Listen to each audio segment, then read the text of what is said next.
अस्सलाम वालेकुम। उम्मीद है आप सब खैरियत से होंगे। अच्छा, यहाँ पर मैं सिर्फ जो हामिर भाई ने एक वीडियो शेयर की है और एक्सप्लेनेशन चाह रहे हैं, तो मैंने सोचा कि उस पर थोड़ी सी अपनी क्योंकि मैंने इस टॉपिक को काफ़ी स्टडी किया है, करता रहता हूँ, मेरा थोड़ा सा इंटरेस्ट है एस्ट्रोफिज़िक्स में, तो मैंने सोचा कि थोड़ा सा शेयर करूँ जो मुझे थोड़ा बहुत पता है। एक्चुअली यूनिवर्स जो स्टार्ट हुई है according to science and specifically Einstein के बाद स्टीफन हॉकिंग ने भी इस चीज़ को काफ़ी इम्पोर्टेंस दी और स्टडी किया है। तो 1920s में जो है ना, वो पहली मर्तबा ये बात आइंस्टाइन की रिलेटिविटी के साथ जो उसकी थ्योरी थी, जनरल थ्योरी ऑफ रिलेटिविटी, उसको रखते हुए दो साइंटिस्ट ने ये कहा था कि यूनिवर्स स्टार्ट हुई है बिग बैंग से। फिर हबल टेलीस्कोप बना, उसने भी रिसर्च की और उसने भी ये कहा कि यूनिवर्स शुरू में अब जो है वो एक्सपेंड कर रही है, तो दैट मीन्स कि पहले जो है वो अगर ये एक्सपेंड अब कर रही है तो एक पॉइंट से ही शुरू हुई होगी और कॉन्स्टेंटली उसकी एक्सपेंशन हो रही है। तो अगर हम बैक ऑफ द हिस्ट्री जाएं तो शायद ये एक पॉइंट था जहाँ से ये यूनिवर्स स्टार्ट हुई है। तो बेसिक कंसेप्ट जो है ना वो वहाँ से शुरू हुआ है। लेकिन बात यह है कि यूनिवर्स जो स्टार्ट हुई, साइंस ही ये कह रही है कि शुरू में कुछ भी नहीं था, नेब्यूला था। नेब्यूला जो है वो एक डस्ट और एनर्जी, गैस, ये सब की एक कॉम्बिनेशन, समझ लें कि cloud of dust and gas कहते हैं जो नेब्यूला शुरू में था। यानी आपका मैटर उस वक्त नहीं बना था और उसके बाद जो है वो फर्स्ट मैटर बना, और वो अब भी आज भी साइंस जो है वो उसको फाइंड आउट करने की कोशिश कर रही है कि वो मैटर है क्या। एटम तो हम जानते हैं, एटम के अंदर भी क्वार्क्स हैं और बहुत सारी, वो अब हिग्स बॉसन तक भी पहुंच गए हैं। साइंस अभी भी कोशिश कर रही है कि फ़र्स्ट जो मैटर है उसका ओरिजिन है क्या। तो इनिशियली जो है वो कुछ भी नहीं था, क्लाउड ऑफ गैस था जिसको नेबुला कहती है साइंस, और कुरान में इसके लिए जो वर्ड यूज़ हुआ है वो धुकान करके यूज़ हुआ है, कि वो भी उसका भी मतलब है कि smoke, there was nothing but smoke. तो वहाँ से यूनिवर्स की बिगिनिंग है। और जब थोड़ा सा भी मैटर बनता है, जैसे कोई स्टार बॉर्न हुआ शुरू में, क्योंकि फ़र्स्ट क्रिएशन का कहते यही है कि पहले स्पेस बनी, ग्रेविटेशनल वेव्स बनी और उसके बाद जो है वो स्टार की फॉर्मेशन शुरू हुई। अब चाहे मैटर किसी भी फॉर्म में हो, मैटर वही होता है जो कि एक वेट रखता है और एक कोई जगह ऑक्यूपाई करता है, उसको हम मैटर कहते हैं। तो मैटर जो है वो क्योंकि वेट रखता है, ग्रेविटेशनल वेव्स के अंदर है, तो वो आप छोटे से छोटा मैटर भी जो है ना वो अपने अंदर ग्रेविटेशनल फोर्स उसमें ऑटोमेटिकली आ जाती है and it has tendency to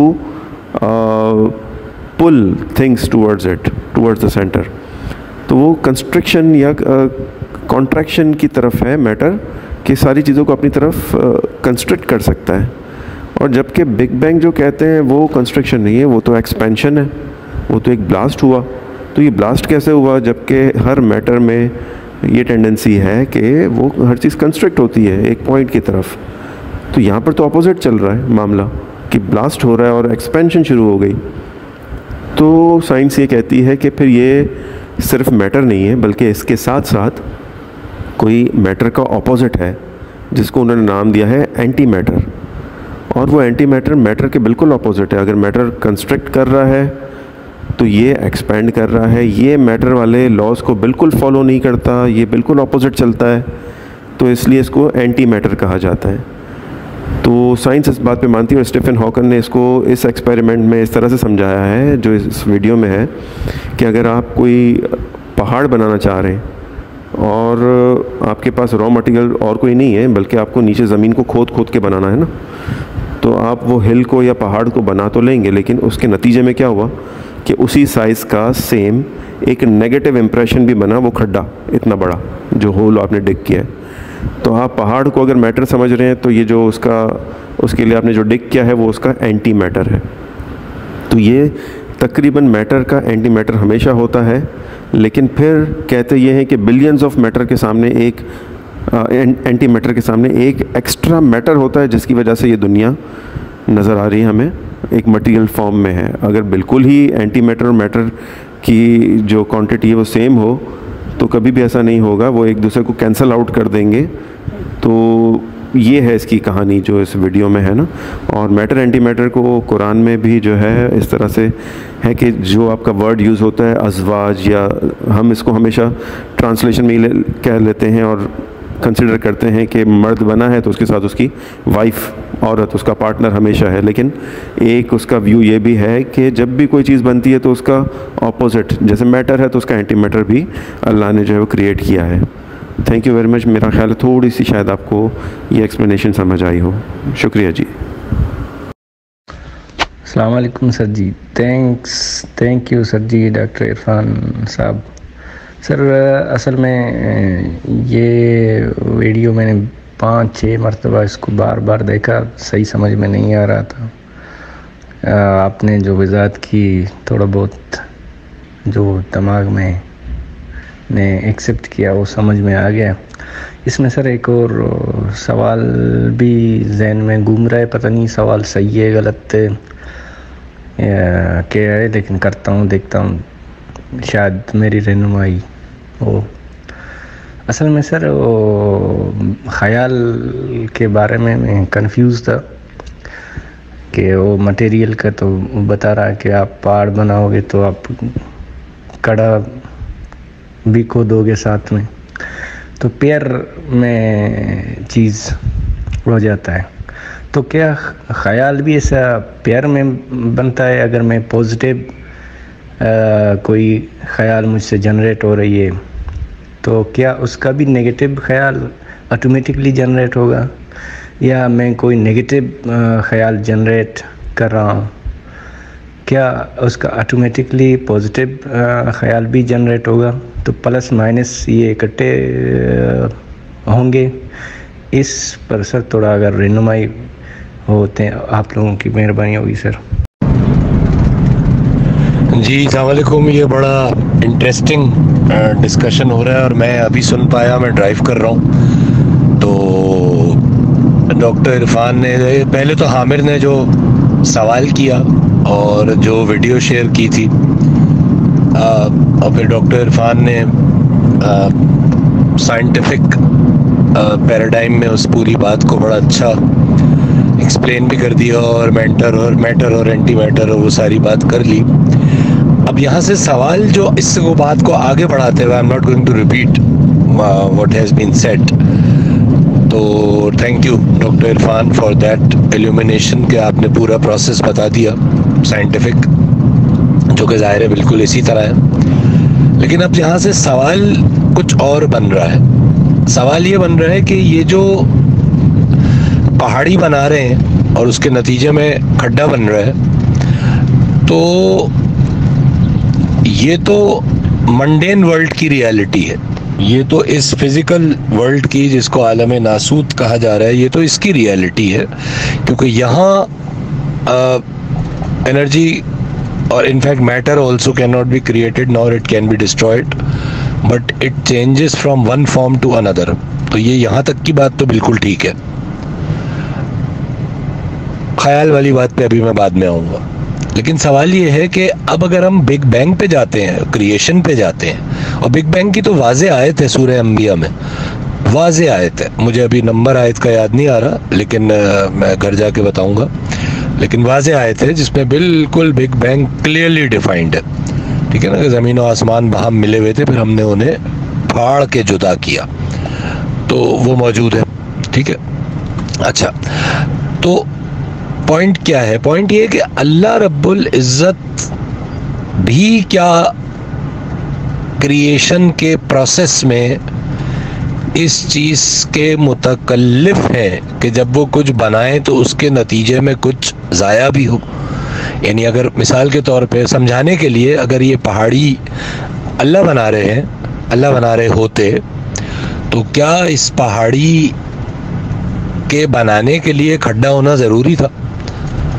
तो बात यह है कि ये कानून मखलूक पे तो अप्लाई होता है और तख्लीक पे अप्लाई होता है, लेकिन खालिक पे अप्लाई नहीं होता। खालिक को कुछ बनाने के लिए कुछ बिगाड़ने की ज़रूरत नहीं है, या यूँ कह लें दूसरे अंदाज में कि खालिक को कुछ बनाने के लिए उस चीज़ को बनाने का रॉ मटेरियल कहीं और से लेना ज़रूरी नहीं है। तो ये बात बिल्कुल क्लियर रहे कि अल्लाह रब्बुल इज़्ज़त, जब हम उस लेवल पे बात अगर करेंगे कि जहां तख्लीक हो रही है, तो वहां मशीयत कार फरमा है, सॉरी, जहां तख्लीक हो गई है तो वहां मशीयत कार फरमा है। और ये जो कुछ बनाने के लिए पहाड़ी बनाने के लिए मट्टी खड्डे से चाहिए, खड्डा होगा, तो ये तो मशीयत है, ये तो सुपर सेट ऑफ लॉज है कि जो इस आलम नासूत फिजिकल वर्ल्ड, मंडेन वर्ल्ड में बिल्कुल इसी तरह अप्लाई हो रहा है। तो law of conservation of matter, law of conservation of energy, ठीक है जी। लेकिन ये खालिक पे अप्लाई नहीं होता। खालिक को पहाड़ी बनाने के लिए खड्डे की ज़रूरत नहीं है, खड्डा करने की ज़रूरत नहीं है। आउट ऑफ नथिंग तख्लीक होता है, और इसको सूफिया की ज़बान में कहते हैं अदम से वजूद का सफ़र। अदम इज़ नथिंगनेस और वजूद इज़ समथिंगनेस। तो एक बात तो ये बिल्कुल क्लियरली हमें समझ आ जाए कि इस कानून का इतलाक क्रिएटर पे नहीं होता, पहली बात। दूसरी बात, जो ख्याल वाली बात है कि क्या किसी मस्बत ख्याल की वजह से कोई मनफी ख्याल भी जनरेट हो रहा है, तो फिर दोबारा इसी प्रिंसिपल को देखना होगा। अगर हम मंडेन वर्ल्ड में बात करेंगे और अगर हम एक मंडेन शख्स की बात करेंगे कि जो इस दुनिया के हिसाब से ज़िंदा है और इस दुनिया ही में ऑपरेट कर रहा है सिर्फ, तो जाहिर है उसकी एक बड़ी सादा सी मिसाल है। अगर मैं अपने आप को बहुत मुअज़्ज़िज़ समझता हूँ, तो इसके नतीजे में मेरी शख्सियत में एक मनफियत शामिल हो जाएगी, क्योंकि मैं अपने आप को मुअज़्ज़िज़ समझता हूँ, तो मैं अपने आप को अल्लाह ना करे बालातर समझूंगा दूसरों से। तो ख्याल तो पॉजिटिव था मुअज़्ज़िज़ होने का, लेकिन इसके नतीजे में इसकी रेपरकशन ये है कि एक मनफियत ऑटोमेटिकली जनरेट हुई, ठीक है। तो ये आम आदमी, मुझ जैसे आम आदमी का ख्याल का प्रोसेस है।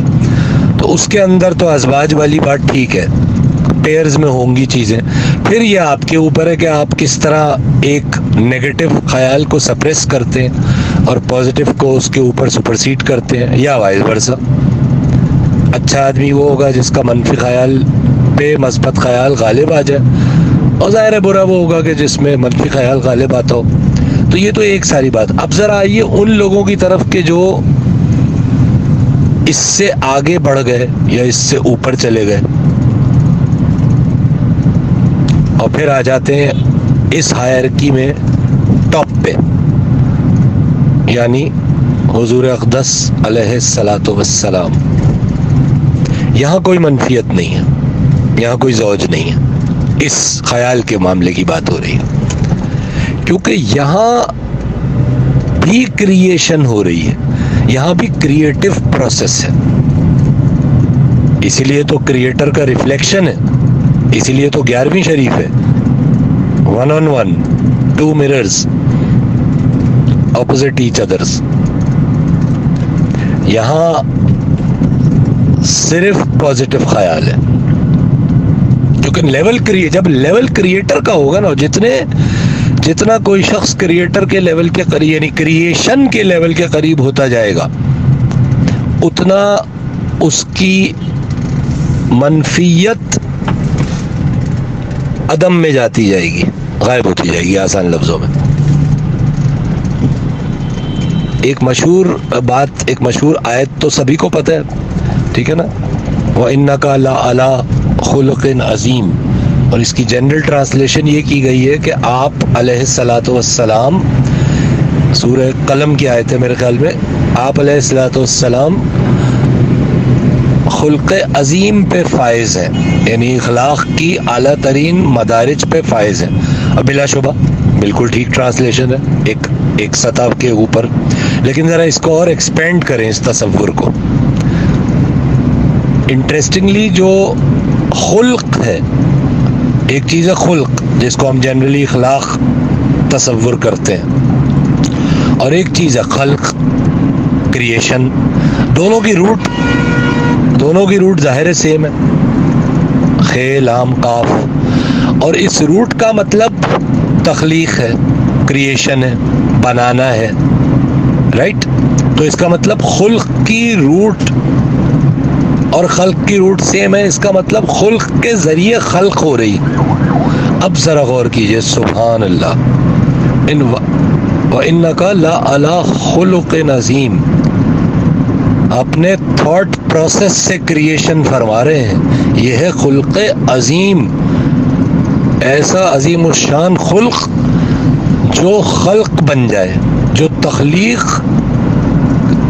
करने का ज़रिया बन जाए। तो अल्लाह रब्बुल इज़्ज़त ने भी तो ख्याल से ही क्रिएशन की है। तो सुभान अल्लाह। चलिए, अस्सलाम वालेकुम, अल्लाह हाफ़िज़।